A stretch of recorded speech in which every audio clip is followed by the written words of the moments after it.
14岁那年，我回到了我真正的家，满心期待能与亲人团聚，承欢父母膝下，得到的却是日复一日的忽视。他们满心满眼都是我那个人呆如菊的姐姐，为了能在他们眼中窥见一丝真情，我对他们极力讨好。就在我以为父亲母亲终于接纳我时，府中突生变故，父亲丢了官职，被流放了。我和姐姐被送入新者库，为了不让父亲母亲担忧，我答应要给姐姐多加照顾。她依旧是高风亮节的绝活，我替她承担了所有的父皇位。再后来，姐姐凭借人淡如菊，赢得太子青睐，太子帮我们一家洗清冤屈。姐姐嫌我失了风度，迟迟不愿接我出新者库，宫女太监被人上来踩上一脚，好与我拉开关系。我的姐姐风风光光的嫁给太子做正妻，我的身体却是因操劳成疾，死在一个无人在意的角落。好在苍天有眼，给了我重活一世的机会。这一世，我不想再为别人做嫁衣，我要为自己搏一个光明灿烂。姐姐人淡如菊，不争不抢，维持着京中闺女该有的体面，我却是为她忙前忙后，事后还要被教训毫无体面。后来她靠着一身风骨博得太子青睐，当上了凤仪。我求她接我出新者库，她却让我再等等。我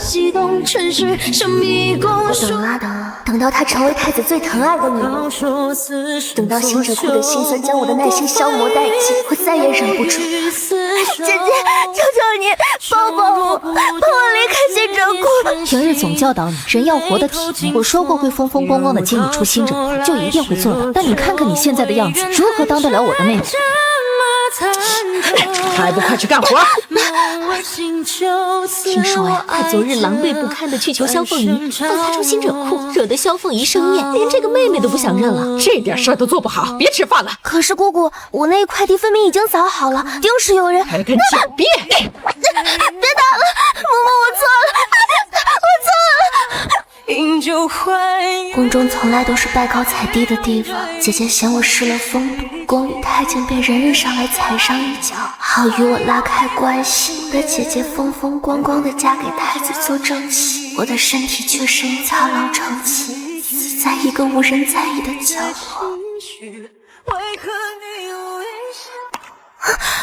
我不是死了吗？小姐，老爷夫人叫您过去。我重生回了相府抄家的前夕，既然上天愿意给我重来一次的机会，那这一次我定要为自己活出一个光明的未来。上一世，父亲凭借关系料到我与姐姐会被送入新者库，今夜找我前去，便是要嘱托我照顾好姐姐。父亲、母亲，相府要被抄家了，你与涟漪也要被送入新者库。涟漪自小被我们娇生惯养宠着，有些事还需要你多加照顾。她是你们的掌中宝，可我也是你们的女儿啊！就因为我走丢后吃过苦，我就活该替她承受这一切吗？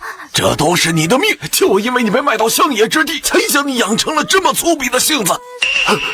从进府，我便对我的亲生父母百般讨好，祈求能得到他们的一点点关爱。今日我才知晓，原来不管我多么努力，我都比不上清高亮节的姐姐。就因我在他们眼中是个从穷乡僻野里出来的野丫头，若当年被抓走的是姐姐，他们也会这么对姐姐。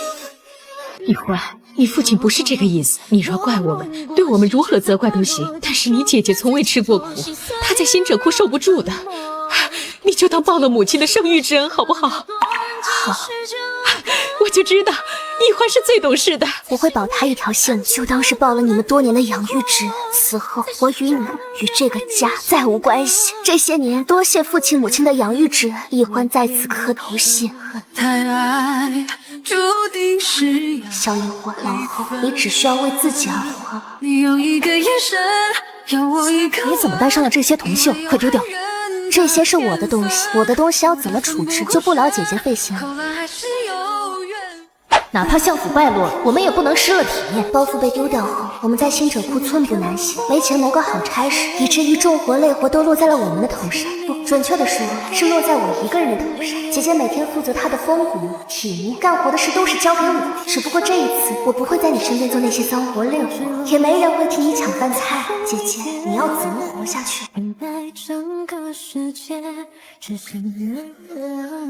我靠着手中的钱财，为自己谋得了一个轻松的差事。萧涟漪却是没那么好过，前世的肮脏事全靠我，她才能安然无恙。但这次你要怎么躲呢？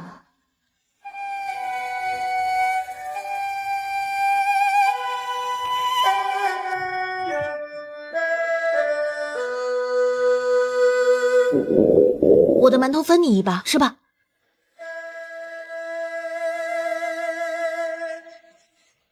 孙公公，新来的婢女都在这儿了，您看看合不合您眼？就他吧。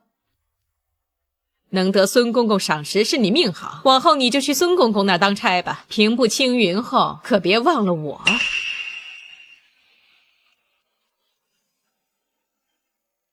放开我！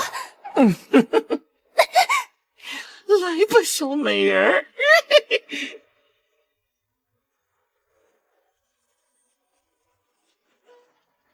味道不错，今晚记得洗干净些。孙公公只为难我就好，不要为难我妹妹。你还有个妹妹？萧涟漪大半夜约我出来是做什么？求我帮他？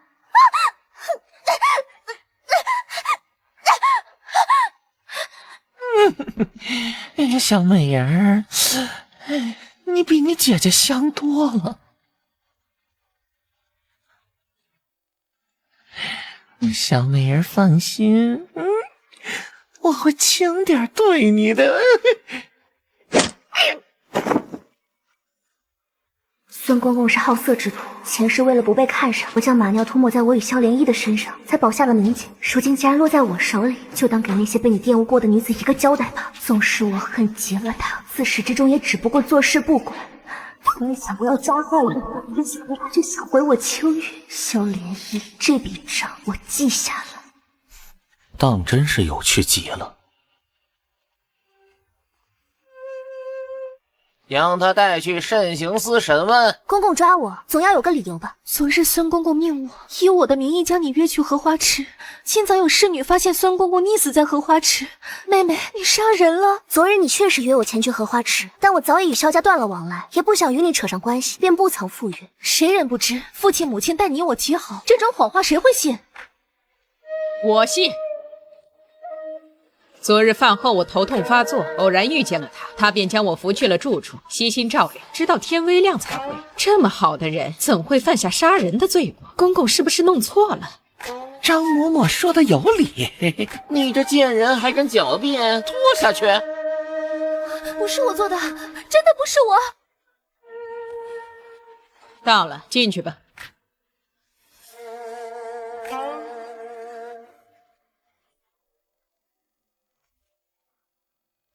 昨夜本皇子就着满地荷花饮酒，却意外撞见你杀人一幕。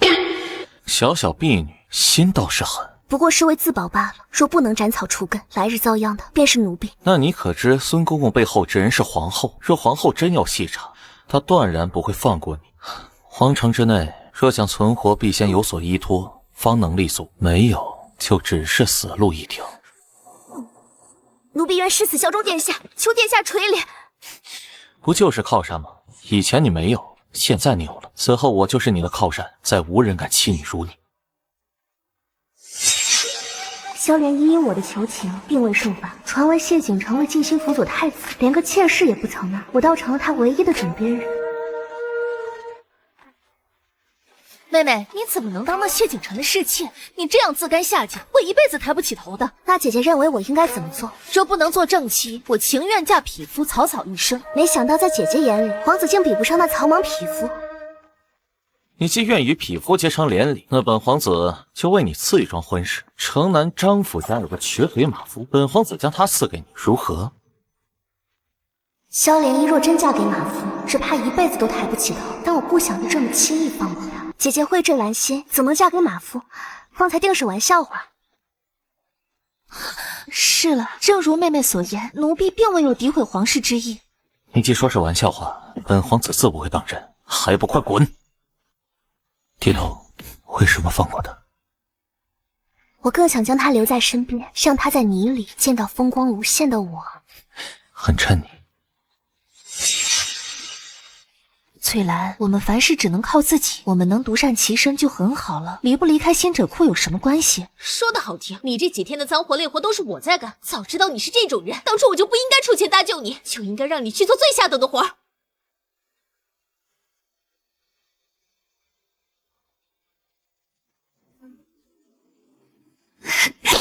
为何在这哭？可是受委屈了？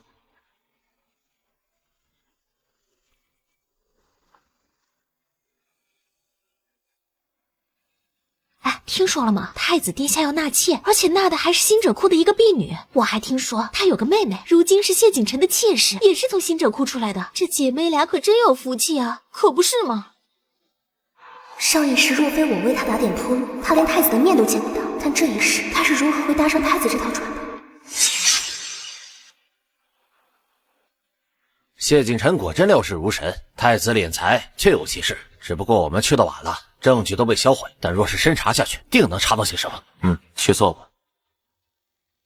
好在太子求情，连皇上彻查，父亲母亲才能有洗清冤情的一日。可惜皇上定下为我设定下职的罪名，不能入朝为官呢。只要一家人团团圆圆的在一起就足够了。你们怀疑太子敛财别有用意，那你们可有什么证据？我们确实证据早已被销毁。没有证据的事从何查起啊？江南水患，百姓流离失所，太子在城外10州一斩，你却在这挑起权欲之争。你眼里还有皇兄，还有朕这个父皇吗？罚你禁足2个月，好好摆正自己的位置。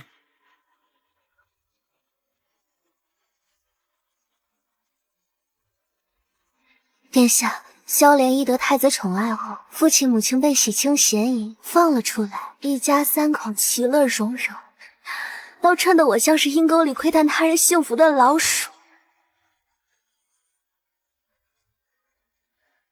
姐姐什么都不做，就是他们心中的掌中宝，而我不管做什么，都得不到他们的回眸。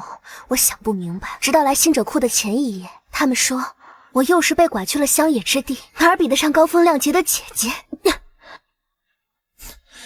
有些人生来就什么都有，而有些人无论怎么争都是徒劳。他想让我做个才干双全的皇子，往后太子登基，好让我辅佐他成为一代明君。他给太子留下了一切，包括我。既然不管做什么都无法得到他们的舐犊之情，那我们干脆不要了。世上既有舐犊之情，也有莫逆之交，还有风情月意。你说过想看看我能爬多高，我想成为皇后，一人之下，万人之上，你信不信？知道你最吸引人的是什么吗？我在你身上看见了向上爬的野心，还有即便世道不公，也依旧有爬起来再战的决心。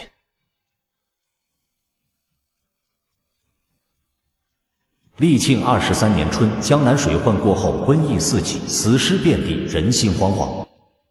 如今瘟疫四起，我想让你暗地里去找名叫陆怀明的名医。前世水患过后的瘟疫遍布了皇宫，好在有个叫陆怀明的神医研制出了抑制瘟疫的药方，才遏制了这场瘟疫，定要将他带回王府保护起来。城外也要开粥铺设义诊，对下人的月钱也要翻1倍。见过你心狠手辣的一面，没想到还有副菩萨心肠。我又是被人牙子拐去，买我的村妇最终只能将我卖给别人过活。离开的那段路让我毕生难忘，每走10里路就会有一具尸体，饿死、病死或被人活埋，都是有的。我马上差人着手准备，尽其伤亡。城外瘟疫着实令我不安。采莲，这个月所有下人俸禄一律减半，将这些钱捐去南山寺，用作祈福。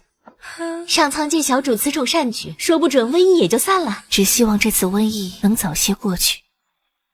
站住！这波斯来的茶具，你送去给谢景琛那位妾室，她毕竟与小主是同胞姐妹，也算是一份心意。哼。我们小主与您是同胞姐妹，特意让奴婢将这波斯进贡来的茶具给您送来。外头烈日高照，还辛苦你跑一趟，都是奴婢该做的。既无事，那奴婢先告退了。不急，我这有上好的龙脊，赏你了。这不合规矩。小主饶命！我这是彩魂姑姑命我将这染上瘟疫的茶具送来，奴婢不敢不从啊。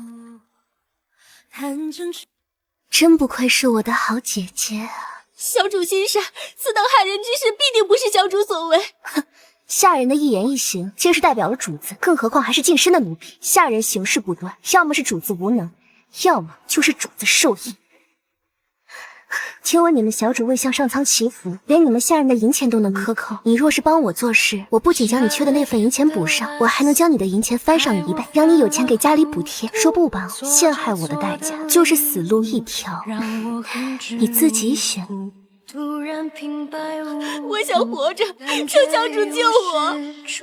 一笔写词寥寥几句，心里思绪何时能再遇？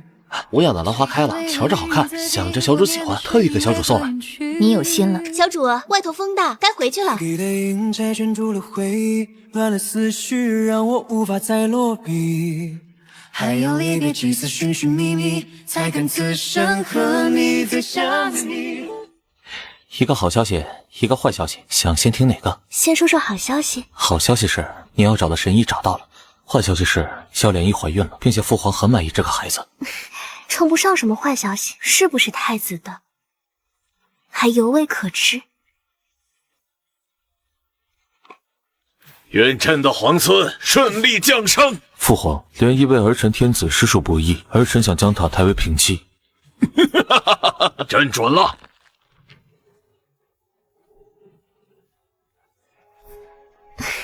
最好的报复，便是在他最得意的时候，看他跌落深渊。张大人突然生病，像是染上了瘟疫，嘴中还叫着小主的名字。马上我就要被抬为太子的平妻，绝不能在这个档口出事。我怎么会在这儿？啊，不是你叫我来的吗？小莲姨。殿下，妾身冤枉！有人告诉臣妾，有侍卫发病，让我去瞧瞧。走到半路，不知被谁迷晕了过去，醒来后就在床上了。侍卫发病，叫太医过去便可。你去做甚？这听闻你们2人在新者库就勾搭上，可是真的？奴婢对小主多有帮扶，但只是同乡之谊，并无其他情愫。太子、太子妃，新者库有个叫翠兰的说，萧小主与张大人自新者库相识，2人经常私下会面。有时萧小主第2日回来时，还能在萧小主身上发现被疼爱过的痕迹。并无其他情愫，说的真好听。妾身也不知翠兰被何人收买，要诬陷于我，妾身百口莫辩。你当然百口莫辩，再多的狡辩在事实面前都是无用。哼！殿下不信我不要紧，但也要顾念自己的孩儿啊！一个野种也配冒充我的孩儿，将他连带他肚子里的孩子一并处死。至于这个侍卫，赐宫刑，逐出宫去。借浓饮醉桃花，透光阴追流沙，雨来去时。就你在新者库欺负林小主，我定要让你好看！住手！落日淡漠于人间，往后来我宫里做事吧。曾说天。历庆24年秋，景王以清君侧之名闯入皇宫，是要铲除奸臣。太子在这场战役中身死，皇后因受不住打击，一日之间患上疯癫症，景王称帝。昨夜仙人入梦，告知我，如今奸臣当道，上苍朕你降下天罚，仙人不忍百姓深陷水深火热之中，命我等奉谢景成为天子，天下自会太平安康。吾皇万岁万岁万万岁！谢景臣将那张仙人赐予的医治瘟疫的单子交给太医院，百姓无不臣服于他，而他许我的皇后之位也已实现，本是人间圆满。除了既已见了面，那就请回吧。妹妹，我是你的亲姐姐，你怎能这么对我？我怎么不记得我有个姐姐？进宫后你处处与我作对，更是不惜害我性命，毁我清白。自回家那日起，凡事争取利益都由我出面，在你眼里却成了功利心太强。你如今还想让我放过你？我可不像你那样人淡如菊。我只知道，若不争不抢，所有东西都会离我远去。求你放了涟漪吧！我早已割舍掉了多年的舐犊之情，你如今是以什么身份和我说话？是草民管教不善，一切罪责都在于草民，求皇后娘娘饶恕孽子啊！既然这样，那我成全你，保他一条性，但他终身只能在狱中度过。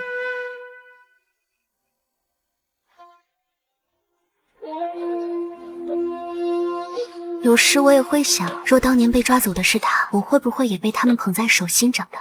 有人爱高风亮节的菊花，也会有人在意路边明明无际的野草。他们没有做到的事情，我可以做到。他们不爱你，我会用我余生爱你。